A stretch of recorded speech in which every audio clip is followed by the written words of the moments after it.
Hello, everyone, and welcome back to the Rundown. I will be your host today, Craig DeLuce, coming at you from the West Coast, the left coast, behind the Iron Curtain, otherwise known as the Sierras. And well, today is Hump Day.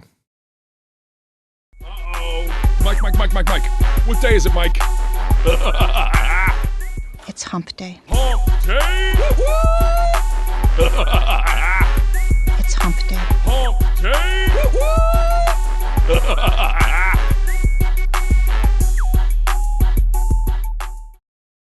That's right, folks. Today is Hump Day. This is the day in which we attempt to begin the weekend, sometimes with success, sometimes not. But as I always like to say, the fun is all in the trying. We are having a good old time here today.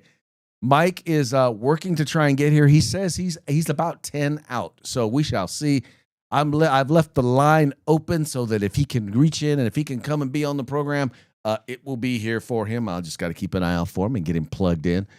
But otherwise, it's going to be me. It's going to be you. We're going to have a good old time talking about the news of the day. So let's kick it off the way that we usually do, and that's usually with a quick shout out to our sponsors.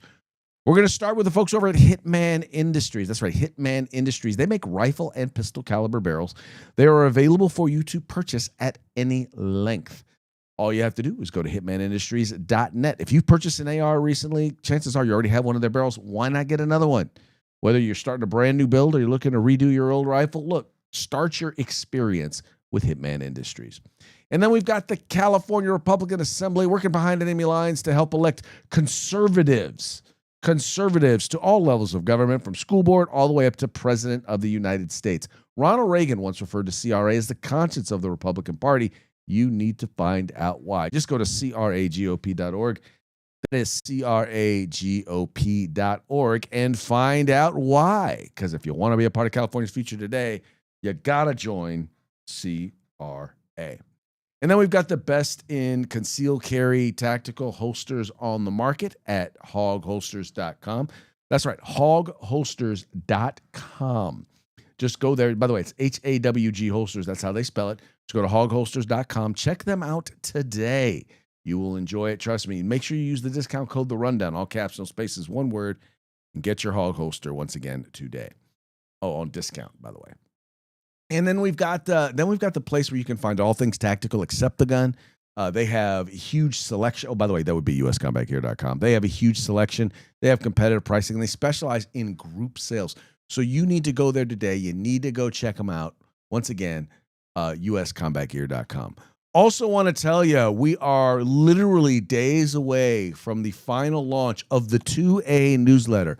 This is being sponsored by 2A News. 2A News brings to you all of the Second Amendment news. Now, here's the cool thing about this newsletter. It's going to come to you in your email box. It is going to contain all of the 2A news from all of the 2A news sources from across the country, from around the world. It's going to come to you daily. And here's the best part about it, folks. It is free. That's right. It's going to come to you free of charge. All you got to do is sign up. We don't have the sign up yet, but if this is something you guys would like, if you guys want me to make sure to announce this and make sure I keep pushing this on here, if you guys are going to subscribe, do me a favor and let me know in the comments. Look there, they got the Rundown as one of the video blogs that they've gone. They've got deals, they've got product reviews. I mean, once again, pulling stuff from all over the internet in order to make this 2A newsletter work. But would love to have you. Once again, this is something that is free that 2A News is providing, making available to you. And in case you're wondering, the whole idea is for it to be paid for by sponsors. So as you sign up, here's what I'm going to ask you to do. Visit the sponsors. Just like I asked you to do here on the Rundown. Visit the sponsors. You go there. People know you go there. They know you come there from the 2A newsletter. They know you go there from the Rundown. Then all of a sudden, they are much, much more likely to continue to sponsor. So, and if they continue to sponsor, you continue to get it for free. And free is a good thing, right? Right. We want to get stuff for free, right? I don't mind getting stuff for free, but one of the challenges is some people think that, journalism, they think all this stuff that we do, they think all this stuff is free. It takes time. It takes technology. It takes services that you have to do. And sometimes it takes some technical expertise of folks that you got to pay. All of it costs money. So for you to support our sponsors and they support us, anyway, It's how it all works out. So you support the sponsors, they support us, and you get the show for free. You get the newsletter for free. Just gotta check it out. Just gotta be out there, be active, be engaged, and be involved. And also, by the way, I want to remind you, if you are watching this program 3 p.m.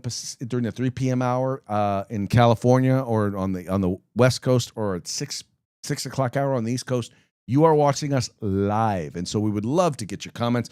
We'd love to hear what you have to say about the program. In fact, whether you agree with us or disagree with us, we want to hear from you. In fact, it's actually better if you disagree with us, because then that gives us the opportunity to mock you. Oh, wow. Is that a mockingbird? Man, is that a mockingbird? Is that a mockingbird?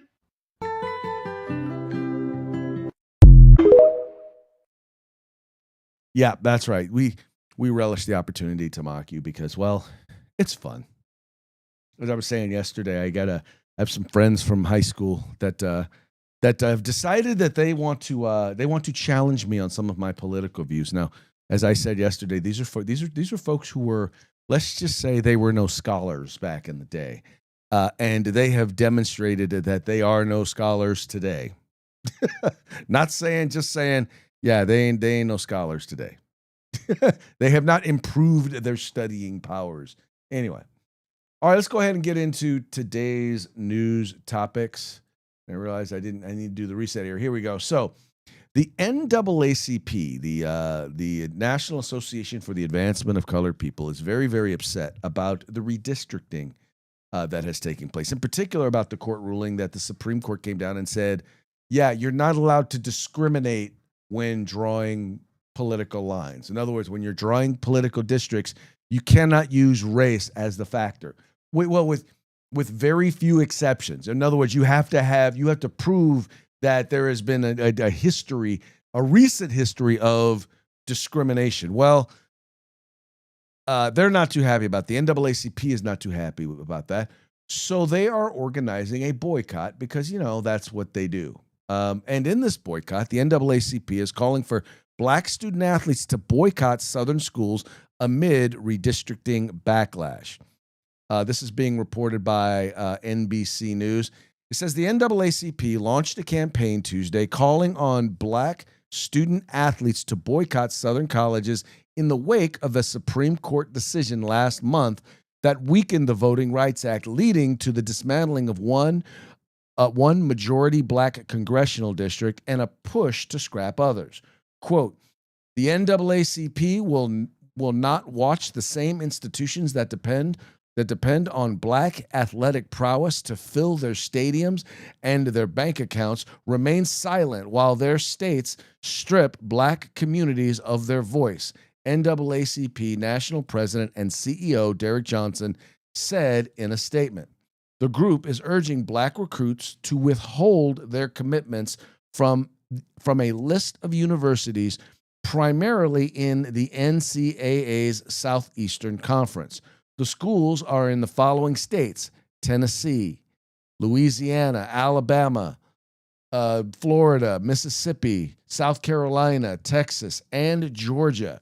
Several of the schools have nationally ranked football programs, including the University of Alabama, the University of Texas at Austin, the University of Georgia, and the University of Mississippi. The Out of Bounds campaign comes as voting rights advocates across generations are grappling with what they see as the latest blow to one of the most seminal victories in the nation's civil rights movement. Now, what's interesting about this, folks, is not everybody's down with this. Not everybody in the black community is supportive of this. And here's one gentleman who makes his opinion quite clear. They're calling on states like Alabama, Florida, Georgia, Louisiana, Mississippi, Texas, and South Carolina as the potential states for the boycott to happen. They want black athletic talent to not show up to the schools because they think this is going to protect political interests. In fact, it's going to backfire, as I just went over. Now, I want to read some of these comments. For example, Malik nails it. Black men ? Quote, they aren't demanding students without athletic scholarships leave those same campuses. Professors aren't being told to resign. Only black male athletes are expected to forfeit their education, NIL earnings, and a shot at a professional career. NAACP this morning, in solidarity with the CBC, we are calling on athletes who are coming out of high school not to attend any state-funded schools of states that have moved to minimize our right to vote, to minimize our ability to elect candidates of our choice, and states that are seeking to create a sharecropping reality. Whether that state be Missouri or Mississippi, whether that state is South Carolina, Georgia, Alabama, Louisiana, Texas, or Florida. There are so many issues here, but I think the bottom line is this. They're using young black men as chess pieces. So what's really happening here? Well, I think it's safe to say that the NAACP president doesn't really care about black lives in the way that you are led to believe. They're treating young black men who are athletes coming out of high school as chess pieces. Instead of saying, focus on your future, focus on your education, focus on your career. No, focus on politics. And welcome to the program, Mr. Mike Piworski. Mikey P. How are we doing today, Mike? Fuck them kids. So, I mean, but Mike, how stupid is this? Now, one of the things that they're looking here is these are kids that oftentimes, I mean, this is their future, right? This is the opportunity they have to make a difference and perhaps go from not getting a college education, not being in a position to be able to be successful, to now tell them, yeah, no, don't go to school. Don't go to that school. Also, here's the funny part. Also, the Democratic Party can maintain power. Does this gentleman really believe this, Craig, or is this just his last chance to make the NAACP relevant in his term? While he's the head of the organization. Clearly, listen, we don't have to go into how this is horrible for young black youth trying to get to these colleges, right? This is a horrible idea for them to turn away their future because of what some old guy who still wants to be relevant and what his stance is. It's just, how do you say it right? Again, he wants to maintain his relevance, so let's come up with the dumbest idea possible and maintain. Let's bring back and make this a racial issue where it's not a racial issue. Instead of looking at this and going, "Wow, for everyone, fair for the population, fair for everybody out here." It just makes him more of a racist, right, Craig? It goes back to everything like, oh, black people only elect black people. That's the only way it works. We're not smart enough to do anything besides that. It's just a horrible look for the NAACP. Yeah, you notice he's not telling any black doctors who work at hospitals there in the South. He's not telling them to not go. He's not telling black lawyers stop working for your law firms. He's not telling any black politicians don't show up to vote. All he's saying is that students who don't really have anything except potential, he wants them to sacrifice. And once again, they're not sacrificing for black folks. They're sacrificing for Democrat politicians, basically for white liberals. And by the way, I agree with this guy. These guys, they see them as chess pieces. They see them as pawns. And evidently they're playing with the white pieces. Oh yeah. You pointed out right. He kept saying chess pieces. I know what he meant. Pawns. That's what this are. That's what these are pawns to him. Right. And for those of you who do not play chess, pawns are the most easily sacrificed. They really don't mean a whole lot, right? And in this case, it's easy for him to stand up and sacrifice these kids' future so that he can maintain his political power. That's it. No. And once again, and Mike made the point here. Also, that all because a ruling said, yeah, you're not allowed to discriminate in drawing electoral lines. I don't even know what to say with that. Yeah, I mean, unfortunately, and there is a place for the organization. There always has been. I mean, this is a bad move on behalf of the NAACP. I mean, anybody with two brain cells to rub together knows that this does not look good for this organization, and they're going to stop getting checks in the mail. Well, terrorist organizations like Hamas and Hezbollah, they have no problem hiding behind their youth, hiding behind innocent victims, and utilizing them as cannon fodder. Well, sure. And listen, that's why you go after the colleges and not the other organizations like you mentioned, because we can get the ignorant liberal kids stand out there with flags and protest now without knowing why they're doing it. Mike, interesting thing here. You notice he didn't say anything about any of the pro athletes, right? We are in the midst of baseball season. We're in the midst of basketball season, basketball playoffs, right? We are the NFL is starting to spin up their spring practices. I didn't hear him call on any of them to not participate. Yeah, strange, right? Right. I bet you he's like a Pac-10 fan. That's probably what it is. This is probably just he hates the SEC. That's probably all. I don't think there. Well, there isn't a Pac-10. Well, it's a Pac-10, then there's a Pac-12. Now it's Pac-12 now. Sorry, yeah. It's garbage now. Well, I mean, listen, if nobody shows up to play in the SEC, Pac-12 might go up a little bit. You never know. You never know. Although I give Oregon a chance. Give Oregon a chance. All right, this next one is one that I'm glad to see that is happening as an example of what you can do without necessarily having to pass legislation. Brendan Carr, who is the head of the FCC, has basically said, you know what?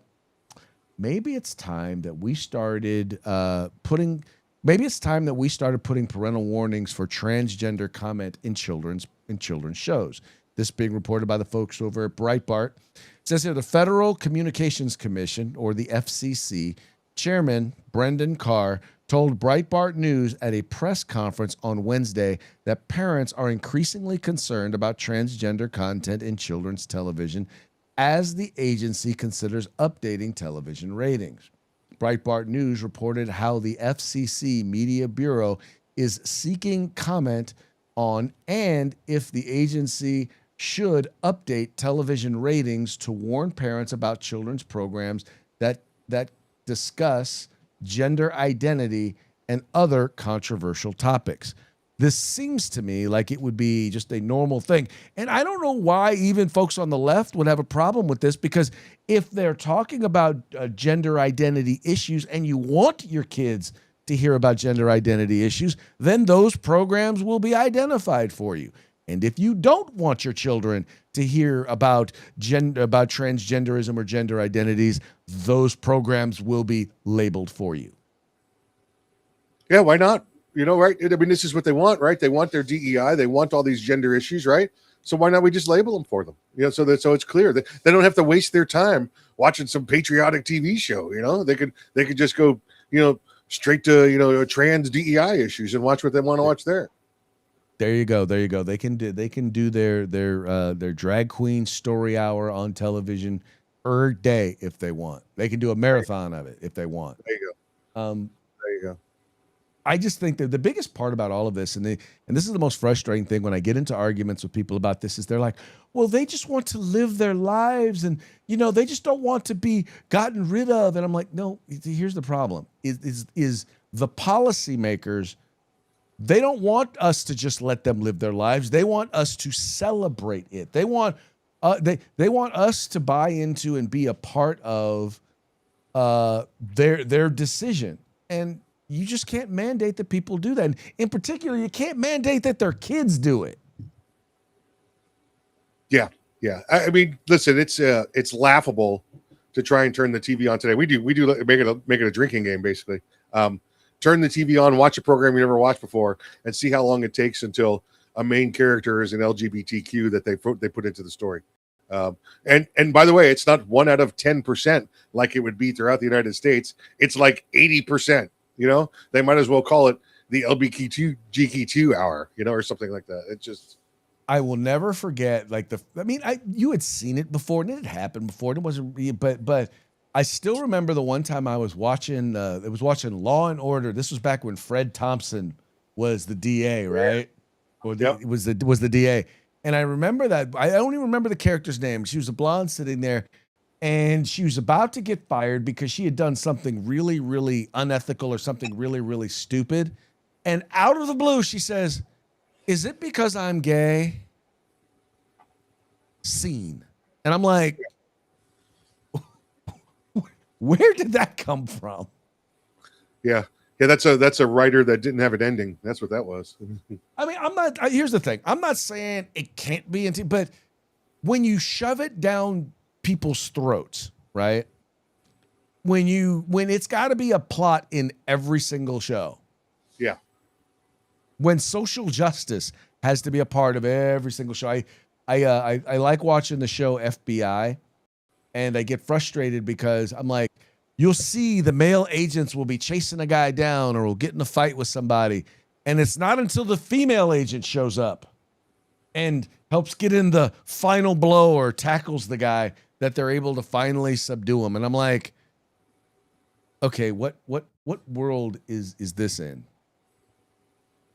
It's a fantasy land with unicorns and fairy dust, and where everybody's a victim and somebody else is always to blame.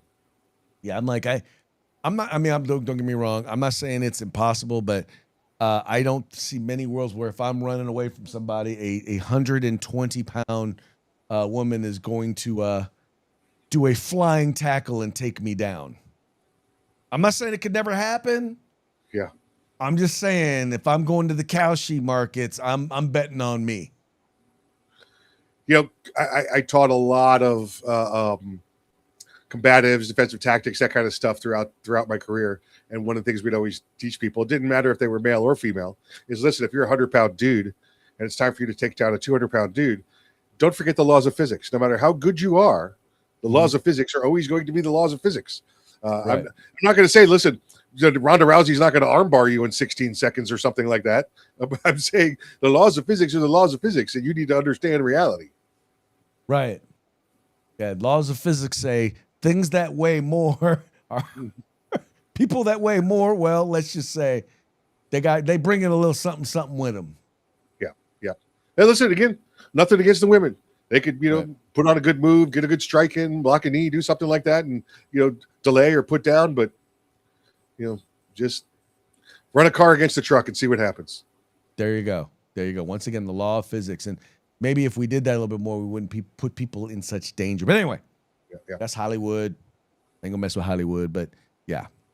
Anyway, prominent rifle manufacturer deplatformed from YouTube. Now we know, Mike and I know what that's like. Now we got deplatformed for a completely and utterly crazy reason. But anyway, let's talk a little bit about this.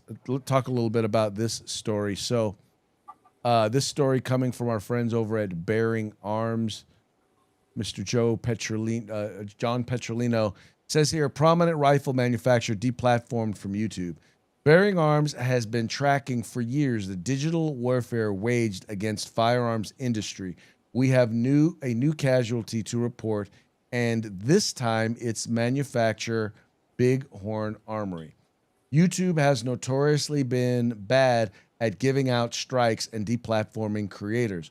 While the company had a very strict set of rules and standards, many creators have reported that they follow the rules to the T and yet find themselves in the crosshairs of the video warehousing giant. Bighorn Armory recently reported that their YouTube channel was completely taken down. There have been more and more random reports of strikes against Second Amendment and firearms-related content on YouTube.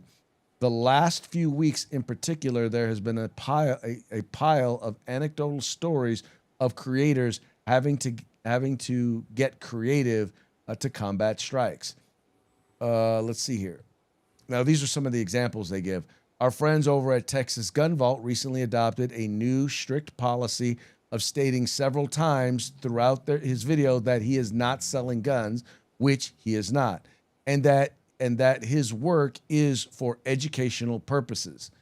Friend of Bearing Arms, Charlie Cook from Riding Shotgun with Charlie, said he got a pile of recent strikes, one in particular because someone was selling a book on Gunbroker and mentioned it on one of his episodes. Apparently, saying Gunbroker is a no-no. Bighorn Armory, makers of big bore firearms, announced on May 19th that YouTube has permanently removed the company's channel from its platform. said BHA in a release. The termination follows 3 strikes issued against videos that had been posted more than 2 years prior without incident, each citing as violations of the platform's updated firearms policy. So you see what's going on here, Mike, and that's so they updated their policy, and then they went back and pulled videos that had been up for 2 years. Now, if you remember, the strike 3 was the thing that you had said was that one last time, right? But strike 2 was a year old. And strike 1 was from a year before that. Right? It was from when we first started. So how do they, I mean, that's the thing that really gets me with some of these is they say it violates the policy, but they pull old videos that were fine at the time. You didn't have any issues with them at the time. And then how do you correct if you don't even know it's a problem? And then even worse, you don't really get to talk to anybody. Yeah, and I'm kind of torn on this one, Craig. Obviously, I feel for the guys at the arms manufacturer there and everybody else involved in this. But this is a private corporation, right? And where my concern comes in is, have they become large enough that they now are a monopoly? And the government has to be involved with them to regulate that they're not discriminating against other people and people are not getting a fair chance. Now, is it the only platform like that? There's others out there. I think YouTube would probably be one of the biggest ones, but it's a private corporation. I mean, Craig, it's like if you showed up with a Dallas Cowboys jersey at a Philadelphia Eagles rally and they wouldn't let you talk, okay, that's their deal. They don't want to let you. It's their rules, their house. Time to play at somebody else's house, I guess. I mean, it's completely unfair. Mm-hmm. It's horrible.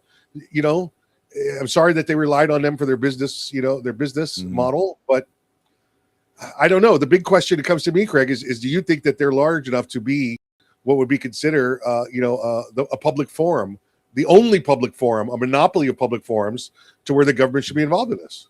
Well, here's the thing. They have Section 230 protections that they have special protections that protect them from being sued. Because they say, well, they're not content producers. They don't edit the content. Correct. Yeah, well, correct. when you decide what content is there and what content is not, when you start becoming selective, then you all of a sudden now are a provider or a producer of content. You are now editorializing, and as such ought to be held accountable, and they should lose their Section 230 protections. You're not wrong. You're right. It's a private company. But you ought to be held accountable when you do. You don't get the benefits of being the public square, and then turn around and say, "Well, no, but this is private, and we're only going to let people talk that we want to talk." Yeah, no, I again agree with you. So let's get. That's the question that I led with you. Let's get the government into it. Let's have them look at removing the 230 protections, and there you go. Because this all started, and you and I were both around when it started during the Obama administration, first Obama administration, went around and tried to remove, guns, alcohol, tobacco, and gambling from everybody's, platforms. And guns seem to, and then banking, stores, remember everything as well. So. Well, one of the things I encourage people to do, if you are a content producer, one, be on multiple platforms. Yes. Because sometimes they're going to like now Facebook eliminates, they only keep your live feeds up for 30 days, right? So they're eliminating all old live feeds. You have, obviously YouTube, which is the thing about YouTube that makes it so unique is because it's so integrated with Google that it's the most searchable. I mean, it is probably now it is now a bigger search engine than even Google is. But so that's the one great thing about that. But one that's growing all the time is Rumble. If you're not on Rumble, and if you're not backing up and doing everything else also on Rumble, you need to be on Rumble, because that's where a lot of content, they don't do any of that. Now they do monitor for copyright stuff, but they don't do any editorializing. They don't edit you for content or anything like that. So it's kind of the wild, wild west over there a little bit. And they're not quite as searchable, but that's where you can keep all of your content. And then we're also on Spotify, which is great because you can actually listen and watch. Those are my questions, right? When we started this, have they become the monopoly of public squares? Are they the only one out there? Because if they're the only one out there, then yes, I think we'd have to go after them for their 230 protections and their discrimination. But unless you go to Twitter and watch videos now, you can watch video on Twitter, multi-link, So I think if this hits court, does the judge say you've got 5 other options? What are you doing here? Right. The 230 protections, though, is regardless of if they are the only one or not, when you decide you want to start acting as an editor of content, then you ought to be treated like one. So 230 protection should just be gone. Gone. Yeah. Yeah. Whether they're the only ones or not, they just happen to be the biggest, the baddest, and the most popular. But you are 100% correct. They are not the only ones. They are the Donald Trump. Well, and listen, they're in it today. How far do we have to go back in history to say that MySpace is the biggest thing of the future? Oh yeah, most definitely. Well, right there along with my Blockbuster card. Yeah. Oh yeah, that's right. Oh, what a difference! Blockbuster Video. The funniest thing about doing Blockbuster back in the day was, remember how they used to have? So you had like the big name movie, right? Like Transformers. And then they would make these off-brand like B-flick movies with really, really cool boxes, covers. Yep. And you'd be like, the real movie, well, it's all checked out, but maybe I'll get this one. Right. It was the birth of straight to video movies. That's where that came from. Yeah. Yeah, it was always hilarious. Anyway.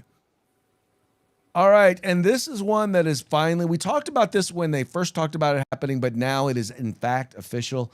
The president has overturned a huge Obama-era policy. It says here, Trump formally guts Obama-era climate finding that allowed feds to regulate emissions. Flanked by EPA Administrator Lee Zeldin in the Roosevelt Room, President Donald Trump announced that his administration has formally rescinded the 2009 Obama-era finding that greenhouse gases, like carbon dioxide, endangered public health. That finding led to a slate of federal climate regulations targeting gas-powered vehicles, including former President Joe Biden's top-down effort to force Americans to buy more electric cars. Trump's action will have a domino effect, toppling years of federal regulations targeting emissions produced by vehicles, power plants, oil facilities. Zeldin said it is the largest act of deregulation in the history of the United States and would save Americans more than $1 trillion, a point Trump emphasized. And I will tell you right now, Mike, I'm sure you have an idea of exactly how big a deal this is, but I mean, like, just last week, we were reporting that Honda lost money for the first time in 70 years since they first got on the stock market. They lost money because they were basically forced to go into the electric car business. This is going to make a huge difference for consumers. Yeah, listen, I guarantee you right now, there will be no 2000. Well, maybe 27. They might be in the works already. But there's going to be no 2028 models of American-made EV cars. It's done now. It's over. Well, I don't know. Tesla is still making money. So as long as Tesla's still making, there are some companies and some brands that are making money, but they found a way to do it, right? Let me clarify. The traditional gasoline car manufacturers. I'm not talking about Tesla. That's all they make. That's that's all. Yes. No, here's the thing. It can be done, but I think the worst part about all of this is I think that by them forcing it, they slowed down the progression, the progress that would have occurred in the electric vehicle market by forcing it, because they force people to get into there when the technology really isn't there yet. There's still too many issues. No, agreed. And this, and that's why we have the issue. You and I talked about it the other day. The $5,000 battery that you have to replace your car with. That kind of stuff. So. Right. They'll eventually it's going to come around, and when it does, the American people will buy it. But you can't force it. You got to let the market work. Just let the market. It always works. In the end, it always works. Let the market work. Yeah. Anyway, that now brings us to our parting shots. Parting shots are brought to you by Hog Holsters. Just go to hogholsters.com. Use the discount code The Rundown, all caps, no spaces, one word, and get your Hog Holster today. We were talking yesterday, by the way, Mike, you may recall, we briefly hit on it, and we pretty much predicted that Massey was going to lose, and he did by 10 points, as we predicted. And I hear a lot of people who are libertarian-minded and fans of Massey, and I there's a lot of things about Thomas Massey that I like, but here, Scott Jennings over at CNN, I thought put it as succinctly as possible. The best explanation I have heard as to why it happened, why he lost. What's the old song? You don't tug on Superman's cape, you don't spit into the wind, you don't pull the mask off the old Lone Ranger, and you don't mess around with Trump in a Republican primary. And that's what Thomas Massey has done by becoming his chief antagonist in the U.S. House. And this became really a referendum on, is Thomas Massey on the team or not? And Trump said he wasn't. The voters followed. The key vote that House leadership turned on him over was the big, beautiful bill. I mean, the working House families leadership, but tax the president. Credit. Well, but that's the president's domestic policy agenda. And you cannot become an apostate on two issues in a Republican primary, taxes and immigration. Massey voted against Trump's immigration security. He voted against Trump's tax cuts. So when you become a chief antagonist, when you're voting with the squad against Donald Trump's domestic policy agenda, it's not Epstein. But that's it's because a problem. he was when you're voting with the Democrats that often, look, politics is a team sport. He's just not been on the president's team. How much That's of a a problem. chill get for the party? Voters have some agency here, okay? These people who live in Kentucky's 4th Congressional District strongly support Donald Trump. It's one of the most conservative districts in the country. They overwhelmingly vote for him. And if they perceive that their Republican congressman, who they also voted for, is voting with the Democrats against the agenda of the president that they overwhelmingly supported, they take notice of it. That's what happened.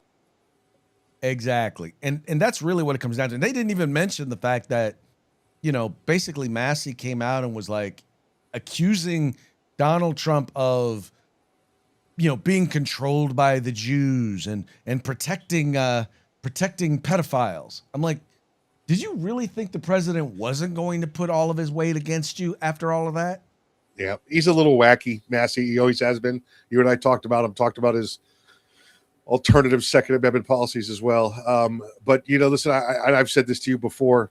If you're from a district that's 80% Republican, why are you doing anything but voting with the Republicans? That's what your constituency wants you to vote for. All of a sudden, when you get up there and you think you've become the morality of the entire Congress, you know what? Go home. Run as the morality next time. See if you get reelected.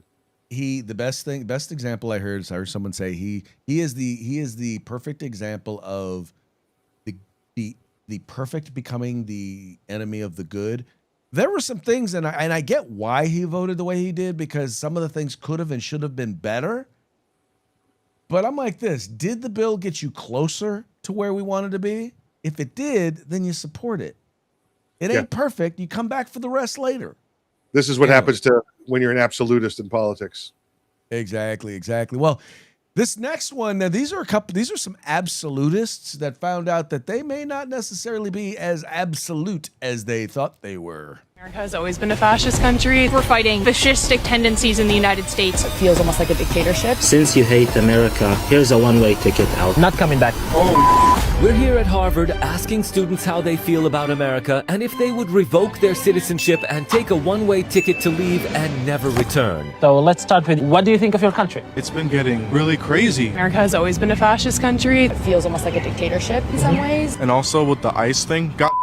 There's so much more going on with America. Our civil rights were revoked. I don't know if we'll survive Trump's presidency, man. You think America is a fascist country? A lot of people would say that. Why do you think it's fascist? A lot of people feel like they cannot exercise their freedom of speech or freedom of religious practice or expression. If you critique the government, if you speak out, there's a chance the president will tweet about you and attempt to harass you. You still have these checks and balances and systems, yet people still think it's not a democracy. Why is that? With our current president, those checks and balances have been violated in some ways. Like, it makes me feel uneasy. What is the number one thing that you guys would change in your country immediately without even thinking twice about it? Immigration laws. You guys want to expand on that? I just think it's really inhumane what is going on right now in this world. This is stolen land already, and if you're going to make arguments about people that are and aren't allowed to be here, I don't think it holds any value. And You think it's a stolen land? I think that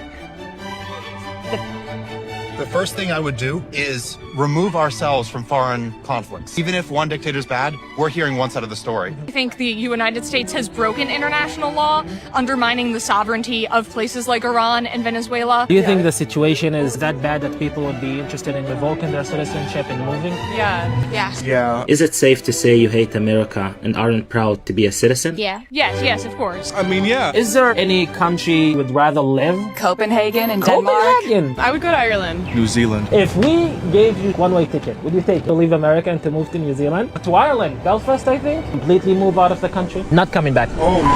I did just get into Harvard.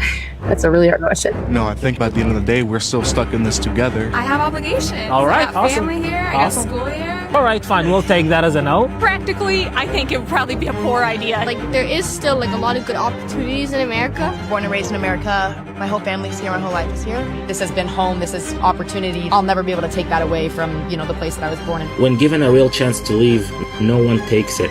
It's easy to criticize a system you benefit from.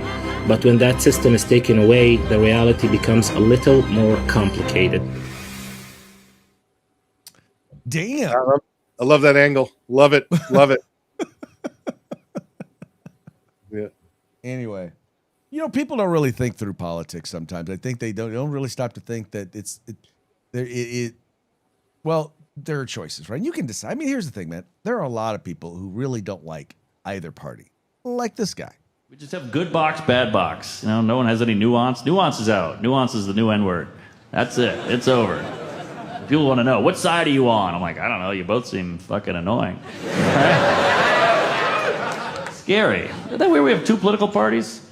We got 5 HBOs. 2 political parties. And it just feels like the government. They're like your parents. And they're not trying to help us. They're just trying to get back at each other. Your mom's a liberal, your dad's a Republican. You're like, hey, Dad, mom, she's trying to give me free money. And your dad's like, well, she also tried to abort you. You're like, Jesus Christ, okay. Whew. Fine, I'll live with you. Yeah. RFK, he's trying to take away my fucking Pop-Tarts. We could slim down a little bit. We're eating horrible food, but he's the voice of a generation. Well, he was a liberal his whole life, then Trump got shot and he got on board. I guess RFK figured, well, now that he's been shot, he feels like family. Okay, well, that last part makes sense. Okay. That last part does make sense.